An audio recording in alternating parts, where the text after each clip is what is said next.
Olá, nós estamos dando início aí à aula 9, parte um, né? Nesse, Nessa aula 9, nessa semana, nós vamos falar sobre o problema de localização de instalações capacitado, né? Bem, todo mundo conhece aí as lojas americanas, né? A gente se depara com essas lojas americanas aí em diversos locais aí da cidade. Bem, repara que há lojas americanas, né, espalhadas pelo Brasil inteiro. E a nossa questão aqui é pensar o seguinte: bem, da onde vêm esses produtos, né? Como que essas lojas são abastecidas?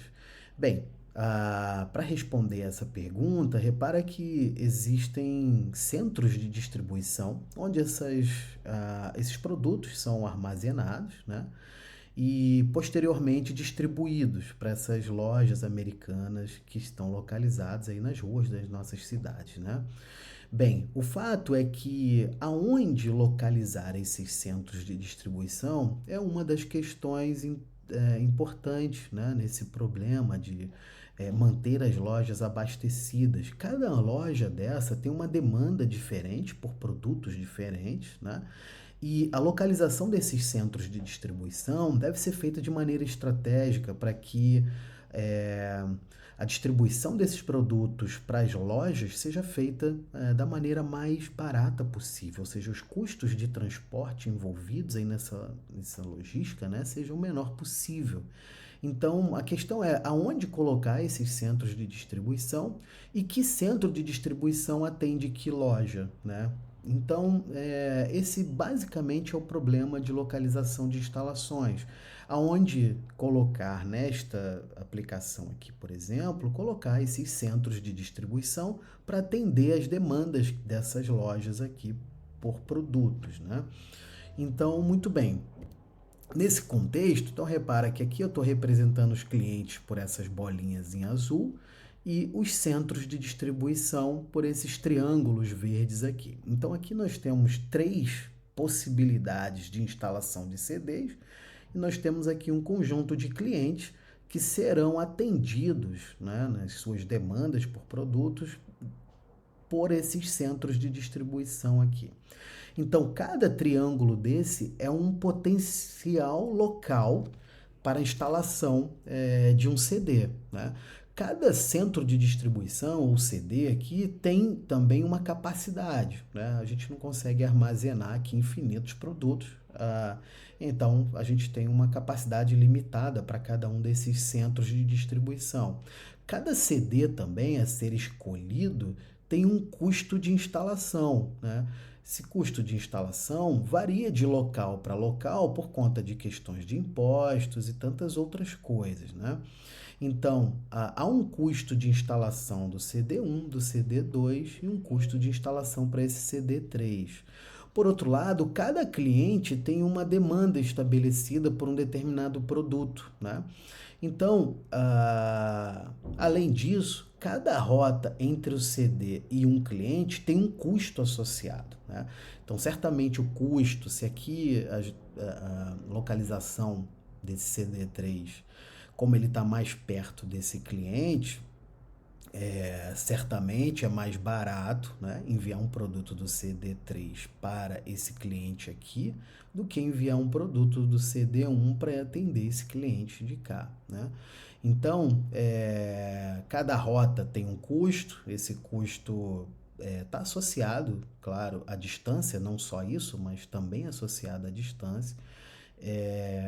Então, a nossa questão aqui nesse problema é decidir quais potenciais locais para abertura dos centros de distribuição serão efetivamente utilizados para atender esses clientes, né? Então pode ser que após o desenvolvimento do modelo matemático e a resolução desse problema, a gente escolha abrir os CDs 1 e 2 e não ser necessário abrir o CD 3, né?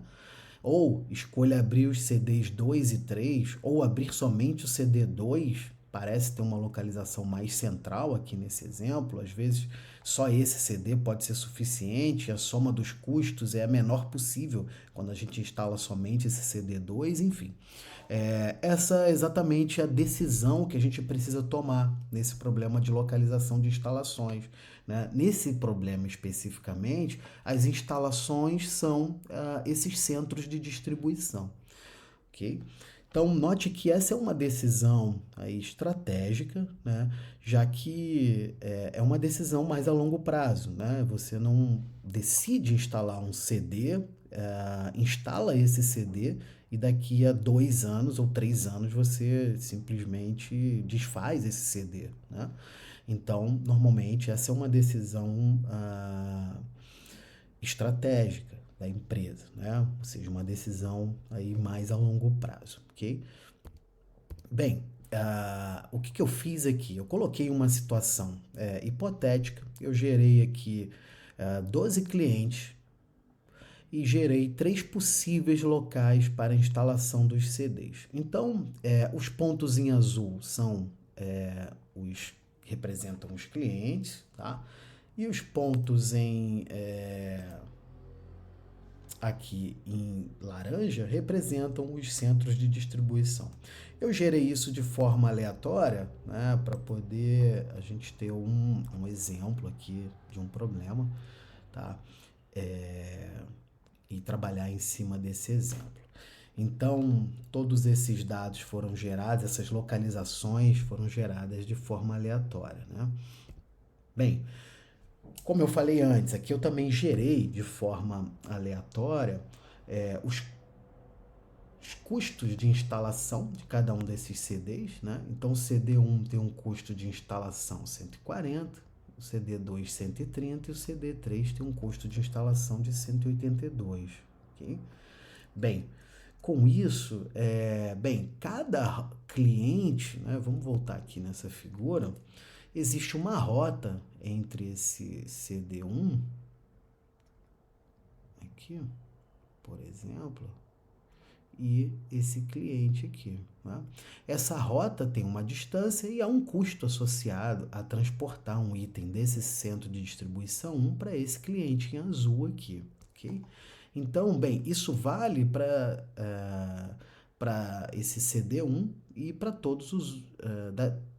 isso vale para o CD1 e não só para esse cliente, mas há um custo também associado deste CD1 para todos os outros clientes, assim como há um custo associado desse CD2 para todos os outros clientes. Bem, esses custos estão representados aqui, né? 1, 2 e 3 são os CDs, né? Ou seja, os possíveis locais para instalação desses centros de distribuição, e aqui são os custos unitários de envio de um produto do cliente do CD1 para o cliente 1, por exemplo. Isso custa 12 unidades monetárias, né? Um envio de uma unidade. Bem, o custo de envio do CD1 para o CD2 é de 18 unidades monetárias e assim por diante. Então, a gente também tem os custos de envio do CD3 para o cliente 1, cliente 2, cliente 3 e assim por diante até o 12º cliente. Okay? Bem, então repara que entre cada centro de distribuição e cada cliente tem um custo associado. Aqui eu gerei aleatoriamente esses custos, tá? E produzi essa tabela. Gerei aleatoriamente também as demandas de cada um dos clientes, né? Cada cliente aqui tem uma demanda estabelecida, né? Então, por exemplo, o cliente 1 tem a demanda 13. Essa demanda 13 desse cliente 1, então vamos aqui colocar o cliente 1 aqui,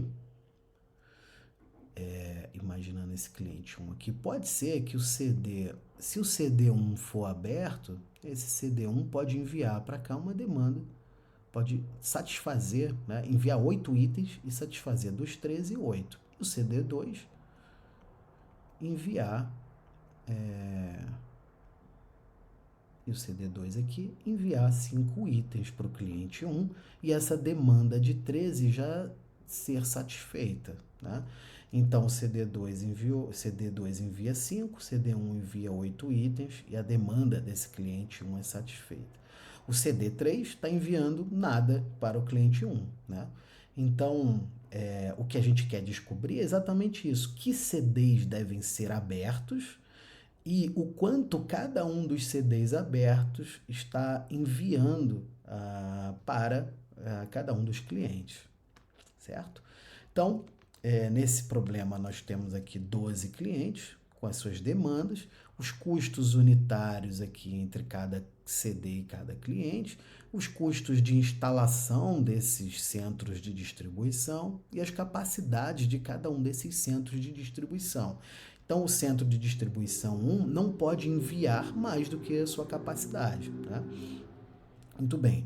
A gente quer fazer, então, essa localização ou estabelecer a localização desses CDs de forma a minimizar os custos de envio e os custos de instalação, tá?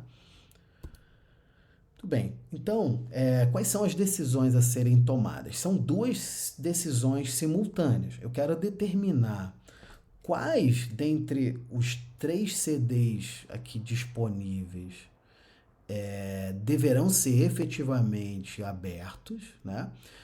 Quais dentre as 3 localidades para CDs serão efetivamente instalados os CDs nesses locais e qual a quantidade enviada de um CD aberto para um determinado cliente, ok? Então, nós vamos modelar um problema para resolver essas duas questões de maneira simultânea. Bem, vamos primeiro discutir aqui alguns parâmetros para esse problema, ou seja, os dados de entrada, aqueles dados que são conhecidos, né? O custo de transporte, eu aqui representei por CJ, né? É o custo do transporte do CDI para o cliente J.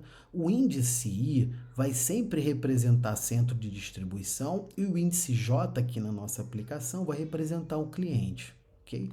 Então, associado ao CDI e ao cliente J, existe um custo, vou chamar, que eu denotei aqui por CIJ, é o custo de envio, custo unitário de envio do CD1 para o cliente J. Cada CD tem um custo de instalação, né? A esse parâmetro, esse custo de instalação, eu chamei FI. Lembrando que a variável I sempre, o índice I, perdão, será sempre usado como indicador de centro de distribuição e o índice J como indicador de cliente. Cada cliente tem uma demanda, né, por esse produto. A demanda DJ é a demanda desse cliente J. E cada CD, além de ter um custo de instalação, tem também uma capacidade, né? E essa capacidade, então, eu chamei de P. Ok? Bem, quais são as duas decisões? O quanto é enviado de cada CD para cada cliente, e a gente, então, representa esta decisão pela variável x e j, né? E a decisão de abrir ou não um determinado CD. Repara o seguinte, essa variável x e j aqui na nossa aplicação vai ser uma variável inteira, né? Onde a quantidade de itens enviados de um CD para um cliente J, são produtos acabados, né? E YI é uma variável binária que indica a abertura ou não desse CD. Ou seja, se essa variável YI assumir valor 1, é porque o CDI foi aberto. Se apresentar valor 0, é porque o CDI foi fechado, ou seja, não foi aberto, né? Então, nós estamos num problema onde a gente tem variáveis inteiras e variáveis binárias, certo? Muito bem. Bem, e aí a função objetivo, o nosso objetivo é minimizar o custo total, né? Esse custo total, ele é formado pelo custo de instalação, né? Então, é esse custo, a soma dos custos de instalação. Bem, instalar o CD1 tem um custo de 140 unidades monetárias, então é esse custo vezes a decisão de abrir ou não esse CD, né? Isso aqui me dá o custo de instalação do CD1. Se o CD1 for aberto, essa variável y1 terá valor 1. Né? Então, eu conto esse custo aqui na minha função objetivo. Se o CD1 não for aberto, essa variável y será zero e eu teria aqui 140 vezes zero, o que me dá zero, né? Indicando que esse custo de instalação desse CD1 não será contabilizado aqui na função objetivo. Então, a gente tem essa mesma expressão para o CD2 e para o CD3, né?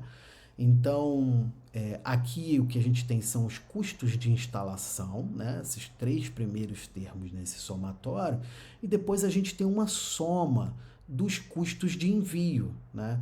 Lembrando que esse primeiro índice aqui diz respeito ao CD, né?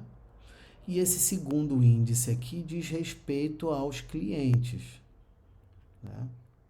Então, aqui a variável x1 é a quantidade enviada do CD1 para o cliente 1, vezes o quanto custa cada item enviado. E como a gente vê aqui na tabela, o custo de envio do CD1 para o cliente 1 é de 12 unidades monetárias por cada produto enviado, né?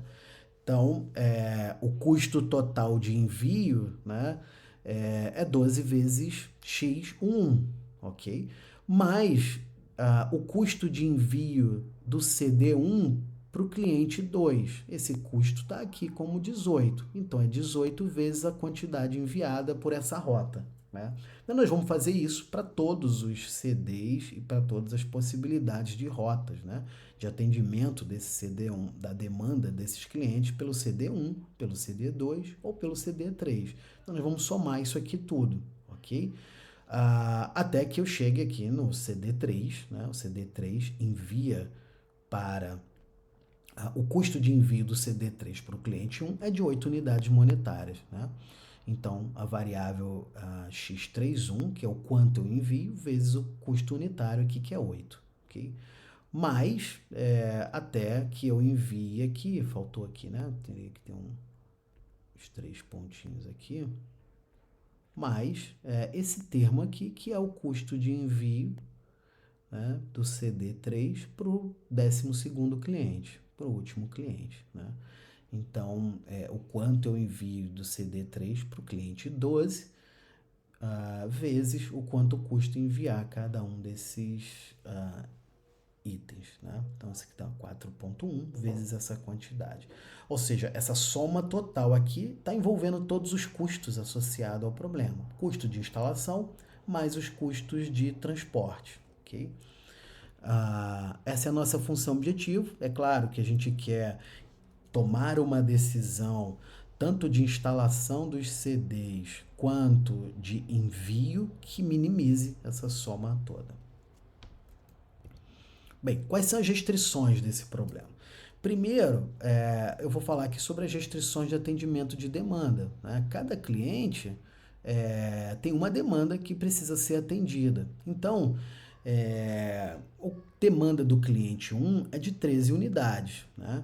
Então, o total de itens enviados do CD1 para o cliente 1, mais o total de itens enviados do CD2 para o cliente 1, mais o total de itens enviados do CD3 para o cliente 1, tem que ser exatamente igual à demanda dele, que é 13.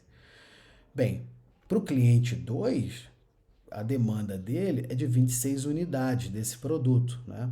Então, o quanto eu envio do CD1 para o cliente 2, mais o quanto eu envio do CD2 para o cliente 2, mais o quanto eu envio do CD3 para o cliente 2, tem que atender a demanda desse cliente. A gente vai fazer isso para todos os clientes, né? Então, para o cliente 12, para o último cliente, a demanda dele é 18 unidades. Ou seja, o quanto eu envio do produto 1 para o cliente 12, mais o quanto eu envio do CD2 para o cliente 12, mais o quanto eu envio do CD3 para o cliente 12, isso tem que ser exatamente igual à sua demanda, ok? Então, eu tenho aqui, na realidade, 12 demandas, ou seja, 12 restrições associadas às demandas de cada um desses clientes. Bem, quais são as outras restrições desse problema? A gente sabe que cada CD tem uma capacidade, né? Então a gente precisa respeitar essa capacidade dos CDs, né? Então, vamos lá. Primeiro eu vou fazer a restrição relativa à capacidade do CD1. A capacidade desse CD é de 250 itens, né? Então, claro que o total enviado deste CD para todos os clientes não pode ultrapassar esses 250. Mas esse envio, né, ou esse transporte do CD1 para todos os outros clientes só vai ser realizado caso este CD1 seja aberto, né? Então, aqui no lado esquerdo da desigualdade, eu tenho uma soma que representa o total de itens enviados do CD1 para todos os clientes. Então, aqui é o quanto eu envio do CD1 para o cliente 1, aqui o quanto eu envio do CD1 para o cliente 2, o quanto eu envio do CD1 para o cliente 3 e o quanto eu envio do CD1 para o cliente 12. Né? Ou seja, tudo que sai do CD1 tem que ser menor ou igual à sua capacidade, que é 250. Mas, como eu vou tomar também a decisão de abrir ou não esse CD, esses 250 precisam estar multiplicados por essa variável binária aqui, que é a variável y1. O que significa o seguinte, se y1 for igual a 1, né? Então, esse produto aqui vai dar 250. E eu estou dizendo o seguinte, eu estou abrindo o CD1. Então, o total enviado tem que ser menor ou igual que 250. Se a variável y1 for igual a zero, ou seja, indicando que esse CD não será aberto, a gente terá que 250 vezes zero, que dá zero. Ou seja, esse somatório aqui terá que ser menor ou igual a zero. Só que todas essas variáveis são não negativas, né? Tem um valor maior ou igual a zero. Então, como essas variáveis têm valores maiores ou iguais a zero, e isso tem que ser tem que ser menor ou igual a zero, isso implica que isso tem que ser exatamente igual a zero. Então, a única possibilidade dessa soma aqui ser igual a zero é todas as variáveis assumindo o valor zero simultaneamente. O que indica o seguinte, bem, nada é enviado do CD1 para o cliente 1, nem para o cliente 2 e nem para o 12º cliente, o que na prática implica dizer que a gente de fato não abriu esse CD, ok? Por isso que a inserção dessa variável binária y1 aqui, multiplicando essa capacidade, ela é importante, né? Para exatamente modelar esse fato de abrir ou não o CD e de enviar ou não as quantidades desse CD para os clientes. Bem, a mesma coisa é feita tanto para o CD2 quanto para o CD3, certo? No CD2, a capacidade desse CD é de 264 unidades, né? E aí, essas 264 unidades precisam estar multiplicadas aqui pela variável y2 pelo mesmo motivo anterior, né? O custo, bem, então as capacidades estão aqui, nós fizemos aqui as 3 restrições, né? Para cada um dos CDs, a gente precisa dizer que aqui no último CD, o que sai do CD3 para todos os outros CDs tem que ser menor ou igual à sua capacidade vezes essa variável binária que indica ou não a abertura deste centro de distribuição. Ok? Bem, uma outra restrição, que aí vale a pena a gente mencionar aqui também, é o domínio dessas variáveis de decisão. Lembrando que x e j é sempre maior ou igual a zero, e essas variáveis, essa é uma variável inteira, certo? Então, deixa eu colocar aqui para ressaltar esse fato, né, de que essa variável ela é uma variável inteira. Então, essas variáveis aqui, x e j, são variáveis inteiras, ok?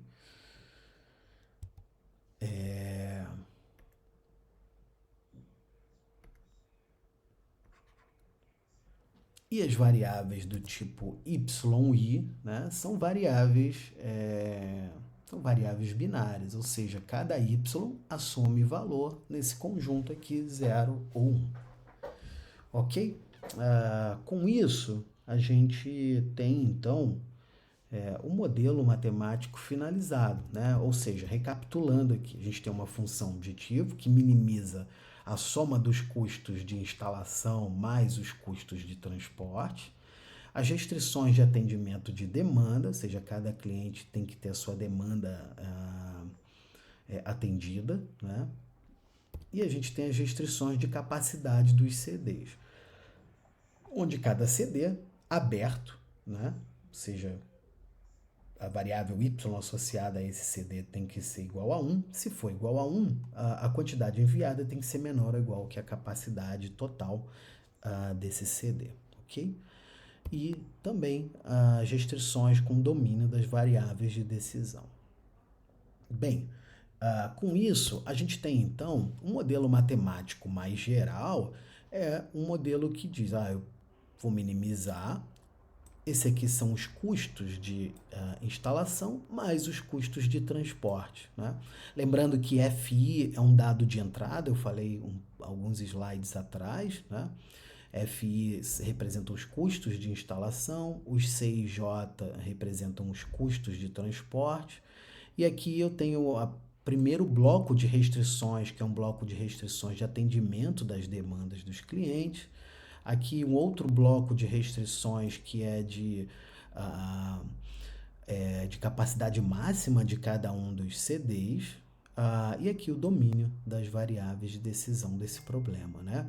Repara que aqui eu estou fazendo para cada J, J são os clientes, né? Então, é o índice para representar os clientes. Então, na nossa aplicação, o nosso N é igual a 12, né? E o nosso M, que é o número de centros de distribuição, é exatamente igual a 3, certo? Com isso, a gente tem, então, a formulação para esse problema, né? Existem outras variações que consideram diversas outras situações, mas para essa aula a gente escolheu apresentar essa formulação aqui. Okay? Bem, com isso a gente finaliza essa primeira parte da aula 9. E obrigado aí pela atenção, a gente vai se ver no próximo vídeo.